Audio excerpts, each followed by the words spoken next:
Justice for Zubeen বুলি কোৱাৰ পিছত গৰিমা গাৰ্গে যদি ছমাহৰ পিছত তিৰপাল তাত তৰিব লগা হয় আৰু এটা দালাল কণ্ট্ৰেক্টৰক যিটোৱে কংগ্ৰেছৰ টিকেট বিচাৰি কংগ্ৰেছক বদনাম কৰি গ'ল আৰু যিটো অচিনাকি বুলি কয় যিখিনি মানুহক সেই অচিনাকি এজন দালাল ঠিকাদাৰক কিমান টকা তাত মাৰিবলৈ দি পেলাই কাম কৰাই আছে ভগৱান জানে। আৰু জুবিন গাৰ্গৰ ন্যায়টো সজীৱ উপস্থাপন কৰিছিল কৰি আছো মই আনকি নিৰ্বাচনৰ পূৰ্বে এইটো সম্ভৱ হৈ উঠিব সম্ভৱ নহয় নিৰ্বাচন পূৰ্বে, কিন্তু মইতো কৈছোঁ যে তাতে প্ৰথমৰ পৰা বহুত ভুল কৰিছে। মই এইখিনি কথা সদায় কৈ আছোঁ, মোৰ কথা নুশুনে বা মই লাহে লাহে কওঁ, মই জঁপিয়াই জঁপিয়াই ক'ব নাজানো, মই জোৰে জোৰে ক'ব নাজানো। উজনি অসমৰ মানুহে এনেকৈ কথা নকয়, কিছুমান মানুহে সেইবিলাক ভাল পায়, মই নাপাওঁ, মই লাহে লাহে কওঁ, মই যুক্তিৰ কথা কওঁ। মইতো প্ৰথম দিনাৰ পৰা কৈ আছিলোঁ যে ন্যায়িক মানে এনেকৈ নহয়, জুডিচিয়েল মনিটৰত তদন্ত লাগিছিলে, সেইটো নহ'ল।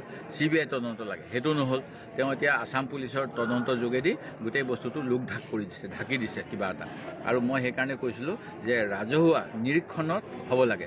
এতিয়া কোৰ্টত FIR-খনত কি চাৰ্জশ্বিটত কি দিছে, উকিলে কি যুক্তি দিলে, কিমান ভুল যুক্তি দিছে, যাৰ ফলত তেওঁৰ বেংক একাউণ্ট খোল খাইছে, যাৰ ফলত এই পানীৰ ফেক্টৰী খোল খাইছে।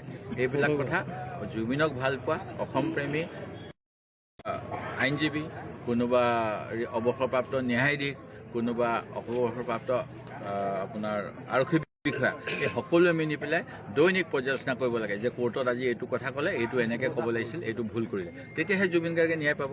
আৰু মইতো সেইকাৰণে মই কৈ আছোঁ যে মই কিছু প্ৰথম কোনোবাই যে আৰম্ভ কৰোঁ বুলি কয়, জুবিন ফেন ক্লাবেই কৰক বা পৰিয়ালৰ ফালৰ পৰা কৰক, মোৰ লগত কাৰো যোগাযোগ নাই, কিন্তু ময়ো তেওঁলোকক সহায় কৰিম যি পাৰোঁ। এনেকুৱা এটা যদি ৰাজহুৱা নিৰীক্ষণ কৰে জুবিন গাৰ্গৰ এই কোৰ্টত চলি থকা গোচৰৰ শুনানিৰ, আৰু তেতিয়াহ'লেহে প্ৰকৃত ন্যায় আহিব।